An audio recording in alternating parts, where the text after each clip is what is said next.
Olá, continuando os nossos vídeos sobre a pandemia, as nossas emoções, em especial sobre o vestibular da vida, o livro de Provérbios.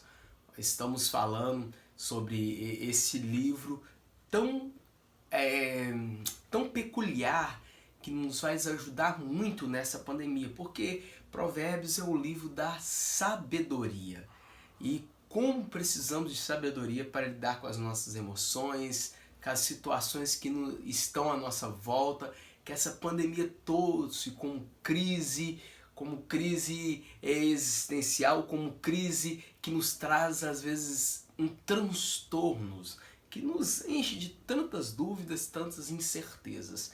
Mas então nós já falamos que Provérbios nos ajuda a aprender sobre Deus, aprender sobre nós mesmos, e agora nós vamos continuar falando sobre aprender a lidar com os outros e a lidar com a vida, com os momentos que estamos passando, qualquer que seja ele, não só esse momento da pandemia, mas também como um todo.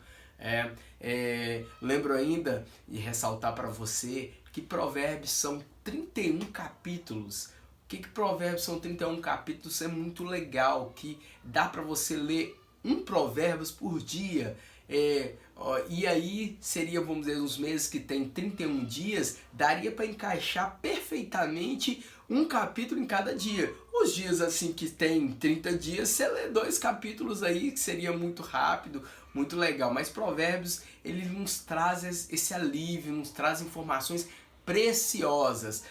Quem fez o livro de Provérbios foi Salomão, e Salomão, apesar de estar mais de 2000 anos atrás que escreveu esse livro de Provérbios, sinceramente você pode observar que o que é escrito no livro de Provérbios serve sim para a nossa vida diária, uma experiência milenar que a Bíblia nos traz através de Provérbios, que nos impulsiona a cada momento a ler mais e entendermos cada dia uma vida com sabedoria. E hoje então, como eu disse, nós vamos falar sobre aprender a lidar com os outros e aprender a lidar com a vida.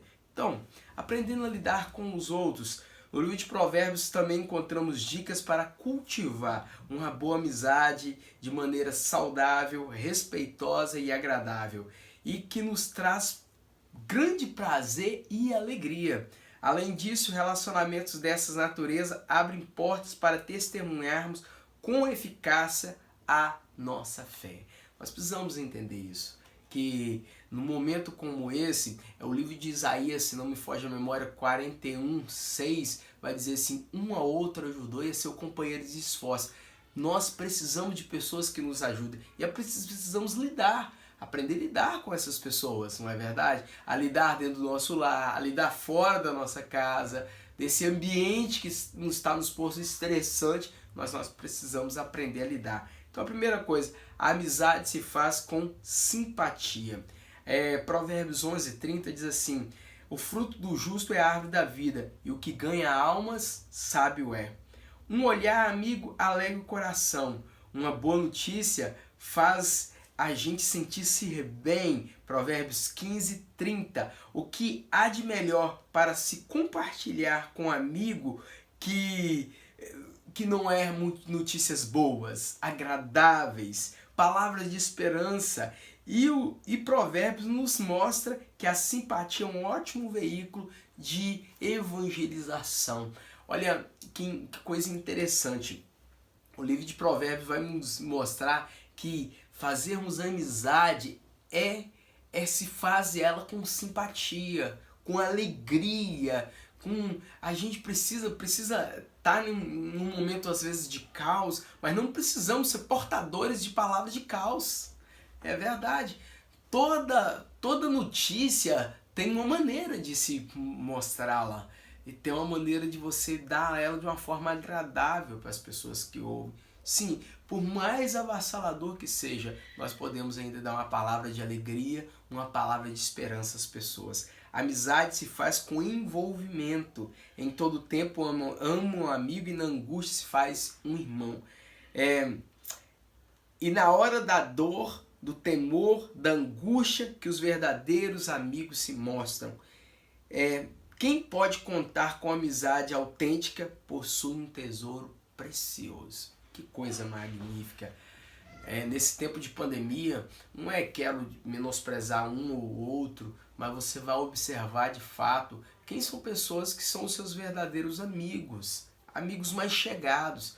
Porque a gente tem que entender também que há classes de amigos, a gente tem que saber lidar com isso com maturidade. Tem pessoas que são amigos que você pode contar detalhes da sua vida. Mas tem pessoas que não dá para você contar detalhes da sua vida, porque elas não vão te amar, elas vão te desrespeitar, mas simplesmente por isso. Quero criar em você uma aversão que você vai ver as pessoas como assim, não posso me envolver com ninguém, não. Mas tem amigos mais chegados do que o irmão. Tem amigos que no momento da angústia, ele vai se aproximar de você para ajudar. Entenda só, uma diferença muito grande de pessoas que choram junto com você uma perda, uma dor. Você é provável que já chorou com pessoas que você nunca viu. Às vezes você de frente a uma informação avassaladora, uma perda que se passou num noticiário, quer seja ele em televisão ou mídia comum, você recebeu uma notícia que aquilo te impactou. Você nunca conheceu a pessoa, mas aquilo te causa dor, te causa remorso. Mas chorar com os que choram, isso aí, boa parte das pessoas vai chorar, mas caminhar no meio da tempestade, no meio dos problemas, não são todas as pessoas que vão caminhar com você. Não são todas. São amigos de verdade. E esses amigos, separe eles um pouco mais, envolva-se mais com ele. Esse momento de pandemia é um momento de separarmos amigos e trabalharmos com ele de uma forma melhor. Amizade se faz com mansidão. Melhor é ser amigo de quem tem paciência do que de gente valente, daquele que se domina do que daqueles que dominam os outros. E isso aqui é uma frase do autor aqui, entendeu? Que eu estou vendo, Provérbios 16, 32. O velho ditado está sempre presente quando pensamos na influência que os amigos exercem sobre nós. Dize-me com quem tu andas e direi quem tu és. É interessante isso demais, não é verdade? Esse ditado popular, ele atrai a gente para algumas situações muito interessantes, porque você pode observar que muitos amigos, eu poderia dizer assim, entre aspas, já te colocou em muitas enrascadas, muitos problemas que você poderia evitar por certos tipos de amigo. E amizade se faz com mansidão. Por quê? O que é mansidão? Algumas pessoas confundem mansidão com alguém quieto. Não. Mansidão é a capacidade de tomar decisões em momento turbulento. Porque você pode ser... Às vezes tem pessoas que aparentemente parece ser uma pessoa assim, sensata, porque ela não fala muito, é uma pessoa mais calma, mas diante do caos ela desespera você e ela. Você já ouviu alguém falar com você que para salvar alguém que está prestes a afogar, você precisa imobilizar essa pessoa primeiro, porque senão ela vai te afogar também. Ela vai te afogar. Ela vai, em vez de você ajudá-la, você pode morrer junto com ela. Então a amizade se faz com mansidão, capacidade de tomar decisões no momento de adversidade. Nós precisamos ter pessoas do nosso lado, ter pessoas e sermos essas pessoas que tomam decisões no momento de aflição com mansidão. Amizade se faz com perdão, essa é forte. Olha, o que encobre a transgressão busca amizade. O que tem uma versão que diz assim: o que perdoa a ofensa busca amizade. Mas aquele que fica remoendo o mesmo problema sempre, esse separa os maiores amigos. Está em Provérbios 17, 9. É interessante como perdoar é tão abençoador na vida de amigos. você pode ter certeza que seus amigos mais chegados, eles vão falar alguma coisa ou fazer algo que vai te entristecer. Mas amigos é amigos. Às vezes tem um outro texto de Provérbios que diz assim, que amáveis são as feridas ou as palavras duras que um amigo te faz, mas é perigoso os abraços de alguém que não te quer bem. Tem um texto que diz do inimigo, de alguém que não tá nem aí para você. Essa é a verdade. Não se preocupa assim com a sua conduta, com o seu dia a dia. Mas continuando, encobrir a transgressão não é fazer vista grossa ou esconder o erro, mas perdoar. Essa também é a recomendação de Pedro ao falar de amizade que deve haver entre nós, os cristãos. Acima de tudo, porém, tende amor intenso uns para com os outros, porque o amor cobre multidão de pecados. O que quer dizer isso? Como eu estava falando, perdoar não é esquecer, mas ser cicatrizado. Eu tenho uma cicatriz muito forte aqui de um acidente. E há ainda cicatriz de uma cirurgia, de um acidente que me ocorreu, mas não dói mais. Quando se bate, não dói mais nela. A cicatriz acontece, é verdade, ou ela aparece, mas não há mais dor. Esse é o sentido. Então, aprender a lidar com os outros é viver em harmonia, é fazer-se amigo em todos, é ter simpatia, é se envolver, não é querer cuidar da vida do outro, é se envolver na vida, é ter mansidão, é ter perdão para com o outro. E por último, aprender a lidar com a vida. Isso é avassalador. Finalmente, mas sem esgotar os assuntos deste livro, somos orientados quanto à maneira certa de lidar com questões cotidianas, especialmente em relação às finanças. Esse é sempre um bom conselho, pois envolve quase todos os aspectos da vida. Porque o amor de dinheiro é a raiz de todos os males, e alguns nessa cobiça se desviaram da fé e a si mesmo se atormenta com muitas dores. Aprender a lidar com a vida. É verdade que em todos os aspectos, isso aqui depois eu vou fazer um vídeo só disso aqui. Eu li um livro que diz assim, dinheiro é emocional. Depois eu vou falar só desse livro em um vídeo aqui, só sobre isso. Mas aqui rapidamente, alguns detalhes aqui, aprender a lidar com a vida nesse momento que se fala que a economia está no chão, e é desafiador mesmo a forma que estamos vivendo, a coisa está avassaladora. A gente precisa entender algumas coisas, que às vezes a gente tão ocupado, preocupado com dinheiro, desesperado, a gente pode cair em algumas coisas da nossa vida, pode nos pegar sendo envolvido por uma situação desnecessária que pode nos causar muito transtorno. Falando especificamente de dinheiro e dessa frase que o apóstolo Pedro acabou, esse versículo que o apóstolo Paulo, falou aqui a Timóteo 6,10, Jesus nunca proibiu para ninguém de ter dinheiro no bolso, mas ele sempre nos orientou a não ter dinheiro no coração, porque isso pode nos trazer muitos malefícios, muitos problemas. Quer ver? Fugir da cobiça. O homem fiel será acumulado de bênção, mas o que se apressa em enriquecer não passará sem castigo.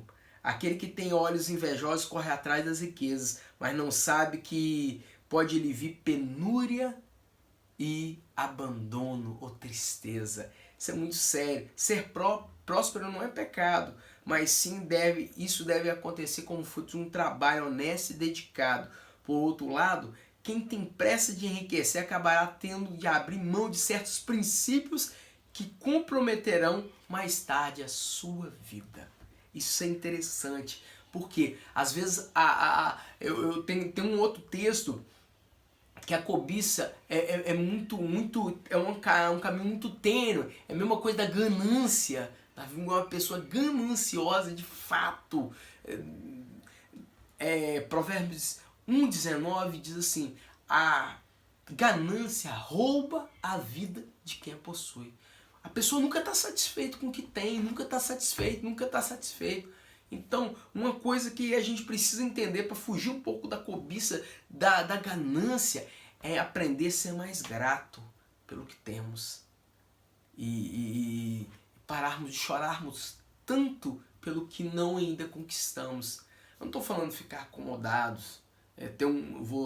Vai ter um outro vídeo também para falando sobre preguiça, procrastinar as coisas. Mas entenda, eu não estou te falando sobre isso. Você precisa fazer planos, você precisa pensar em um futuro, ter alvos, mas a cobiça rouba a vida da gente.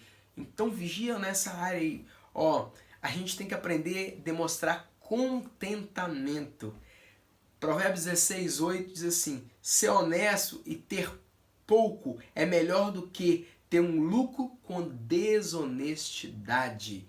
A riqueza, se agirmos com bondade e honestidade, é uma bênção muito desejável. Mas se do contrário agirmos, com desonestidade, a corrupção e violência, isso nos virá e nos roubará a paz, nos tirará a tranquilidade. O apóstolo Paulo, quando ele vai escrever lá em Filipenses 4, ele chega um versículo que muito a gente conhece, que ele diz assim: tudo posso naquele que me fortalece. Mas antes de falar tudo posso naquele que me fortalece, ele vai dizer assim: aprendi a contentar-me em toda e qualquer situação. E ele começa a dizer: aprendi a contentar-me quando está tudo bem, quando está tudo mal, quando tipo assim, tem abundância, quando tem escassez, quando eu estou com muita saúde, quando eu não estou, mas tudo posso naquele que me fortalece. Contentamento é um aprendizado. Ninguém nasce contente. Contentamento, perdão. Mas a gente é um aprendizado de dia a dia.